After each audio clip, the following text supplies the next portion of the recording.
madame. Je viens visiter le Sénat et je suis un peu perdue. Bonjour, moi c'est Nora. Mais qui es-tu? Et qu'est-ce que tu fais là tout seul? Je m'appelle Maxime et j'attends des amis, mais je suis pas tout seul. Je suis avec cette dame qui communique en langue des signes. Ah d'accord. Et tu sais, moi je connais super bien le Sénat. D'ailleurs, si tu veux, en attendant, je peux t'expliquer ce qu'on fait ici. Oh oui, avec plaisir. Et je le raconterai aux autres après. Eh bien parfait, suis-moi. Et tu seras en quelque sorte leur délégué. En fait, avec moi, tu es un peu comme les sénateurs. En ce moment, tu représentes tes amis exactement comme les sénateurs représentent la France entière. Mais ils sont choisis comment, les sénateurs? C'est facile. Les sénateurs sont choisis par les Français. Ils sont élus au suffrage universel indirect. Ils sont élus au quoi? On dit que quelqu'un est élu au suffrage universel indirect quand il est élu en 2 temps. Les Français élisent d'abord les grands électeurs, les élus des collectivités territoriales et les députés. Ensuite, ces grands électeurs votent pour élire nos 348 sénateurs. Je peux devenir sénateur, moi aussi? Tout le monde peut devenir sénateur, Max. Mais bon, pour toi, il va falloir attendre un petit peu. 24 ans, c'est l'âge minimum pour se présenter aux élections sénatoriales. En fait, en France, il existe 2 assemblées. L'Assemblée nationale, composée de députés, et le Sénat, composé de sénateurs. Ces 2 assemblées forment le Parlement, dont le rôle est de voter les lois et de contrôler ce que font les ministres. Ils sont élus pour combien de temps, les sénateurs? Les sénateurs sont élus pour 6 ans, mais pas tous en même temps. En fait, chaque moitié du Sénat est renouvelée tous les 3 ans. Ah, tu disais que le Sénat votait les lois? Oui, les lois, ce sont les règles qu'un État se donne pour mieux vivre ensemble. Chaque sénateur peut déposer des propositions de loi qui, après leur vote par les 2 assemblées, peuvent devenir des lois. Hein? Et ils sont les seuls à faire ces propositions? Non, les députés peuvent aussi le faire, ainsi que le gouvernement sous forme de projet de loi.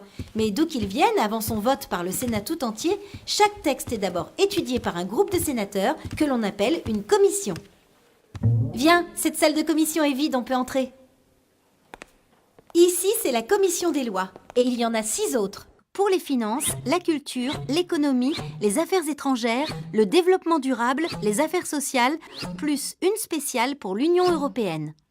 Le texte retravaillé en commission est présenté à tous les sénateurs qui peuvent à leur tour le modifier.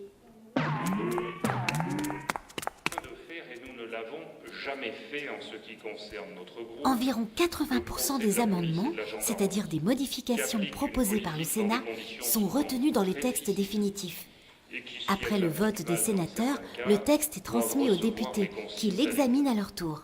Et si les sénateurs et les députés ne sont pas d'accord? Le texte fait alors ce qu'on appelle la navette. La navette? C'est comme le truc pour aller dans l'espace. Mais non, Maxime. La navette, ce sont les allers-retours entre le Sénat et l'Assemblée nationale pour modifier et améliorer la loi avant de l'adopter. Chaque année, une centaine de lois est votée. Et quand les sénateurs ne sont pas à Paris pour voter les lois, qu'est-ce qu'ils font? Viens, suis-moi. De règlements sécuritaires,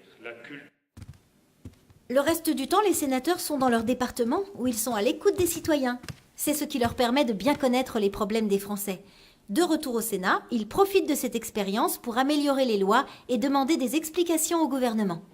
Tu veux dire qu'ils peuvent parler directement avec les ministres? Oui, les sénateurs interrogent souvent les ministres. Par exemple, ils peuvent interroger directement un ministre de leur choix lors des séances de questions qui ont lieu chaque semaine dans l'hémicycle. Plus fort, les sénateurs ont aussi, et c'est très important, des moyens d'investigation. Ils peuvent créer des commissions d'enquête et des missions d'information pour approfondir un sujet ou contrôler une action du gouvernement. Si j'ai bien compris, les sénateurs s'occupent de régler au jour le jour tous les problèmes de la France. C'est ça? Oui, c'est exactement ça. Et pas seulement. Le Sénat essaie d'anticiper. Avec l'aide de spécialistes, les sénateurs essaient d'imaginer et de comprendre ce qui pourrait se passer dans les années à venir. Ça les aide à prendre de meilleures décisions pour demain. Merci Nora, grâce à toi j'ai tout compris. Mais c'est moi qui te remercie de ton écoute, Maxime. Et maintenant, suis ton guide pour la visite du Palais du Luxembourg où siège le Sénat. Alors, à bientôt peut-être. Reviens quand tu veux, Max. À bientôt.